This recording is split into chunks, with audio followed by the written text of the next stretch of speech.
Okay, so for this video, we're going to look at, or continuing to look at, quantitative data and displaying that quantitative data with graphs. We're going to look at in this video specifically the histogram as a type of graph to use and how is it different from a bar graph. So in your readings, you might have come across and seen a picture of a histogram. And again, why is it different from a bar graph? Well, I've gone ahead and I've brought over the dot plot that we did in the previous video, and if you did not see that, you can certainly go back to the video before this one and see how I constructed the dot plot if you weren't sure of how this came to be. But I'm going to use this for our example in how to make a histogram. So really, a histogram is just our dot plot, but instead of using dots, we're just going to make them into bars, which is simple enough because we can just simply encase this dot with a little rectangle. So I'm going to do just that. So I'm going to do it in blue and kind of see what's happening. So like for this first one here, I could do something like that. Now, when I go to make the bar for the number of goals scored, which was a 1, then I would be right next to that one. So first difference you should note of the histogram from the bar graph that we did in 1.1 is that there is no gap between the bars.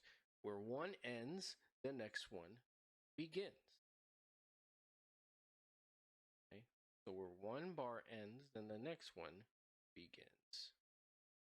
So I'm doing that for each of the bars, each of the numbers here, like so. And then obviously we have a expanse of nothing. And then these two here, and I'm going to split them just to work. So there we go. Now this would no longer be a dot plot, this would be a histogram. So if we were to go back and now erase all the dots, they're gone. Now, as we saw with stem and leaf plots, I could, instead of having each number be represented by its own bar, so like all the ones are in one bar, I could decide to group things together. So like in our stem and leaf plot, when I had the 0 and the 0 star, I could decide to have a scale where I go, okay, this here, this 0 really represents the numbers from 0 to 5. So, sorry, 0 to 4 we had said. And then the next 0, or 0 star, could have represented all the numbers between 5 and 9.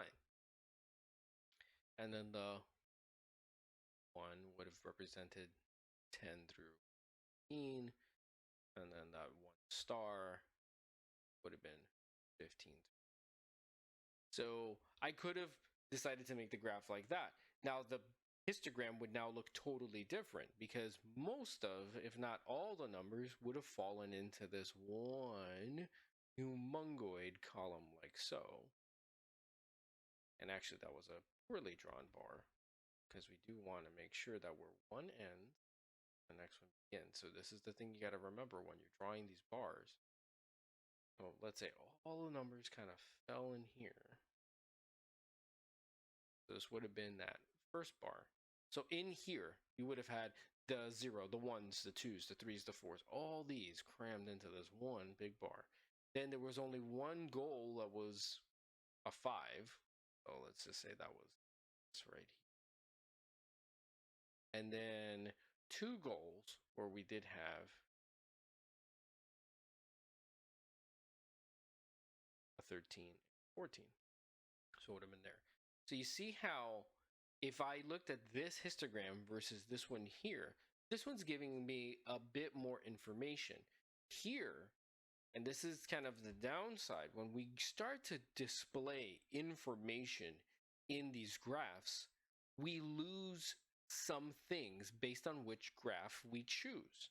So for example, with the dot plot, so looking at the red dots, if you did not have this data table, could you make or recreate that data table just by looking at the dot plot?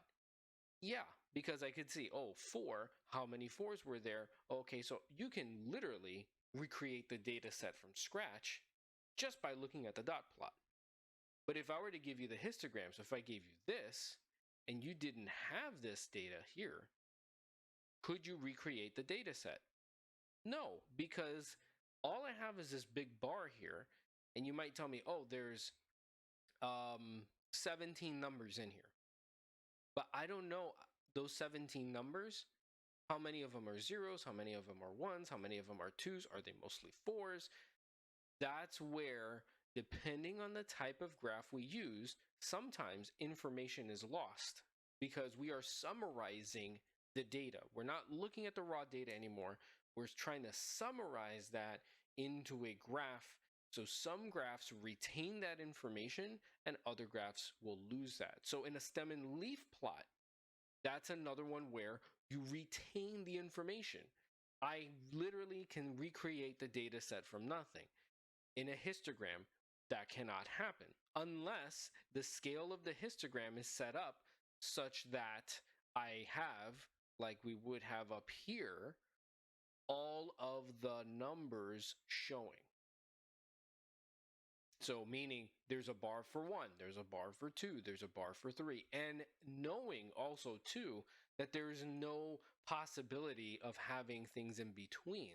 So remember that this data set was looking at number of goals. So even though the bars touch, I know that there isn't a possibility of, oh, they scored 1.5 goals. No, they're scoring either 1 goal or 2 goals. They're either scoring 4 goals or 5 goals. There's no half or anything like that. So I know that everything's being represented. But if this is like representing, let's say, number of hours spent doing homework, then I know time can be split. Maybe a kid did 7.5 hours. Okay, so maybe this bar here that's representing 5 hours, if this were representing number of hours doing homework, maybe that 1.5 isn't really 5 hours. Maybe it's 5.5 hours. Maybe it's 5.75 of an hour. Like, I don't know what it is. I just know it's falling inside that category. It's kind of like saying, oh, all these kids have an A. Well, some kids have a higher A than other kids.